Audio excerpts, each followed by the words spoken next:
I remember as I was in the junior high school, I had a keen interest in reading books, and we had a little library in our campus of the junior high of the elementary school that I grew up in, and I used to go there and read stories about different countries, like in Peru, in Chile, in Argentina, in Brazil, in somewhere in Asia, and uh, and I always remember when I had the opportunity to visit those countries, and I remember the day I was in Chile one time, and we were we were at a place where they had a luau in one of the restaurants there on the coast of Chile, and I remember thinking, man, I remember reading about Chile when I was in my little junior high school, junior elementary school library, and that's the library in my village. In my village where I grew up, there were no cars, so the main road was in the middle of the village. There's a side that is by the ocean, and the other side towards the mountain. I was living on the side towards the mountain, and I used to come in the evening where in the middle of the road was in the middle of the village. There was this pathway that we go from one end of the village to the other, and it's a walkway. And I remember sitting there. Sometimes I'm with friends talking about all kinds of little things and big things that as little kids in the village would talk about. We talk about so and so, we talk about somebody having a good time fishing. And I remember at other times I would sit there on the side of the road and I look out towards the ocean and wonder what would it be like to be on the other end, on the other side of the horizon. Always fascinating.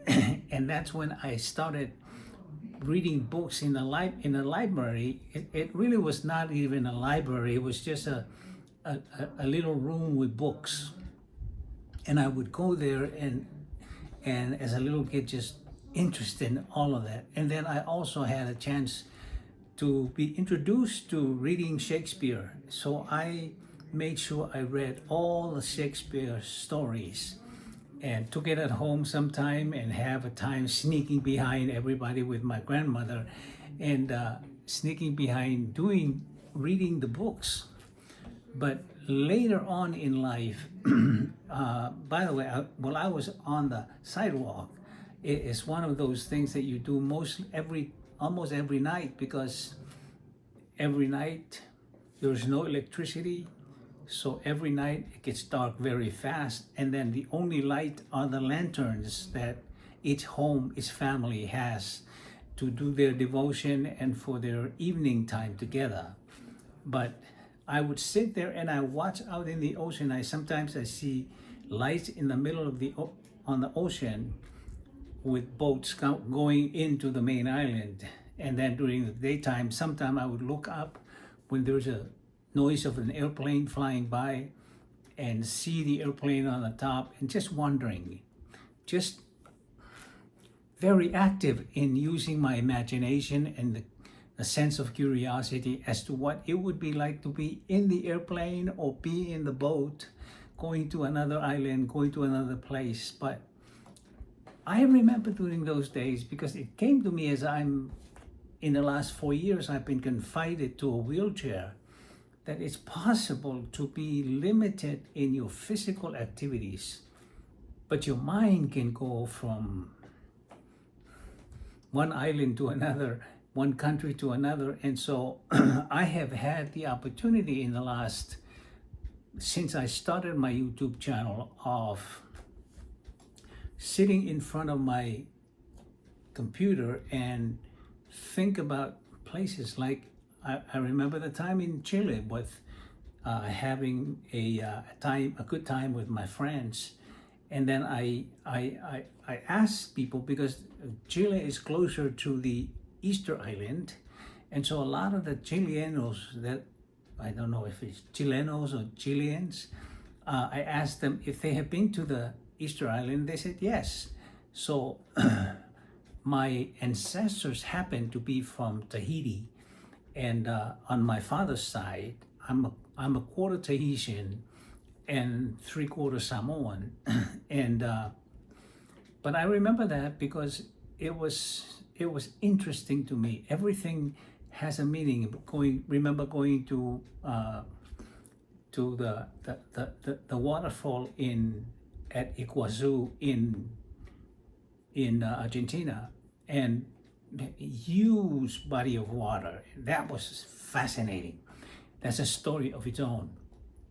But I've had the chance to go to these different places, and I ended up sometime I spent 2 months in Argentina, down in Mar del Plata, right way down south. And when the war on the Falkland Islands with Britain came from with Argentina, I remember I was there. And in those days, it was cheaper to buy a huge steak in a restaurant than ordering the silverware and napkins. But it just shows you how cheap meat and steak was in those days. And man, Argentina was one of my favorite places. And we went on a train from Buenos Aires to Mar del Plata, down south. And then when we came back, I had a couple of days of exploring Buenos Aires, beautiful parks and all those places. And but these are the places I read about when I was a little kid in my village. And every time I go to a new country, I would think back on that little room in the library of my elementary school, where I went and read about this place just as a little kid, wondering what it would be like to go there. And now I am there, and life is so much better. And that's the reason why I think it's important that we keep a perspective of being grateful in life, because now that I am confined to a wheelchair for the last 4 months, last 4 years, sometimes with a little break in between, but always on a wheelchair, I forgot what it was like to get up sometime and go to the kitchen and fix my own food. So my dear wife has been very gracious in fixing my food, my breakfast, my lunch, and even evening meals. So don't take life for granted. And so, but what it speaks to me is when you're grateful and view life as every day is an opportunity to grow, every day is an opportunity to learn more, every day is an opportunity to use our minds to imagine things.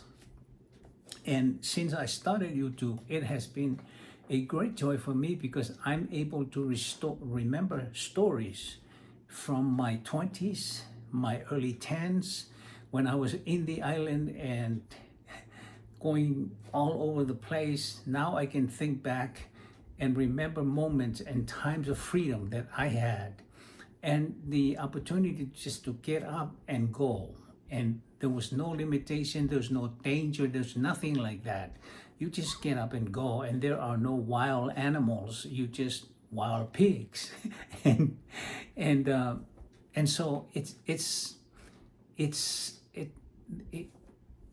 I'm reminded of that, and I'm reminded of the benefit of when I started doing YouTube. It gave me a chance to relive some of these moments with great memory and great gratitude on what life has brought for me. So since I started this YouTube channel, it has been an incredible blessing to just recall and recount the places, the opportunities, the challenges that has come from that, and the adventure of going from one place to another, and then remembering where I started having the idea about these countries. It all boils back to that little room in my elementary school that I used to go and read and figure out, man, where are these places? But now I'm kind of well versed around that area. And then you go through life, all the adventures and the challenges, and ended up here in St. George, Utah, with my health conditions that has limited me to in a place to go, or limited me in a place to just get up and go, pick up a cup of coffee from Starbucks or from a coffee shop. My favorite coffee shop here in St. George is a place in Hurricane called the Rock Coffee House, the River Rock Coffee House. And oh my God, you sit out and you watch the breath of the valley below and the river flowing underneath. Just the ability to get up and go when I had my legs, but now I don't. By the way, in 3 weeks, I'm going to have my new prosthetic leg that will make me start to walk again. And I'm so looking forward to that opportunity to walk again and enjoy the mobility, the being mobile. And but everything has a challenge. Everything is a next step up, a next step to that. But don't let your mind settle into the gutter, because the gutter is a place where you go and you may not come back if you make it a point of going there and feel sorry for yourself. Just life is so beautiful. Life has so much more to offer. And even if you are confined to a wheelchair, do the little exercise here and there. I have my little, my wife's massage table in my office that I just step out of my wheelchair and get into it and do my stretches and all of that, just to get ready for the moment when I have my 2 legs again. The other thing that I want to mention, because by having 2 mechanical legs, I can now grow 2 inches because on the bottom of it, it can be adjusted to shorter or longer. So I'm 6'3" at the moment. So when I have my 2 legs together, I'm gonna ask the guy, my friend Peter, who helped me with my prosthetic leg, if I can have 2 extra inches longer on the bottom so that I can stand up, and I'm 6'5". My son in Hawaii, I talked to him a couple of days ago and I said to him, son, here's one of the funny thing about having 2 prosthetic legs. I don't have to worry about being tall. He's 6'5". And I said, I'm gonna measure myself to be 6'5", so that when you come and visit me, I'll stand up and I will see eye to eye to you, because when I stand up next to him, I have to look up to him. But that's how life treats us. Make the most of your moment.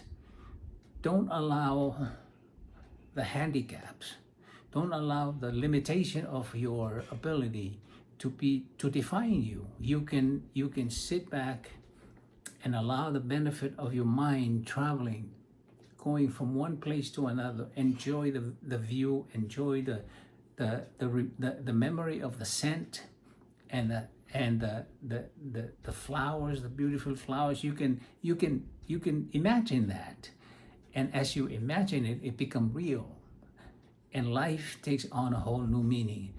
My name is Sosene Leao. If you find any value here, and if you have a sense that you want to follow me, because this is a journey, this is an adventure of a lifetime. If you want to follow me, press subscribe button below this video, and please let me know where you are watching me from. What state, what country are you watching me from? And I would appreciate that very much. And leave a comment. Love to hear your comment. And in the meantime, God bless you. And this is Sosene Leao. Say bye-bye for now.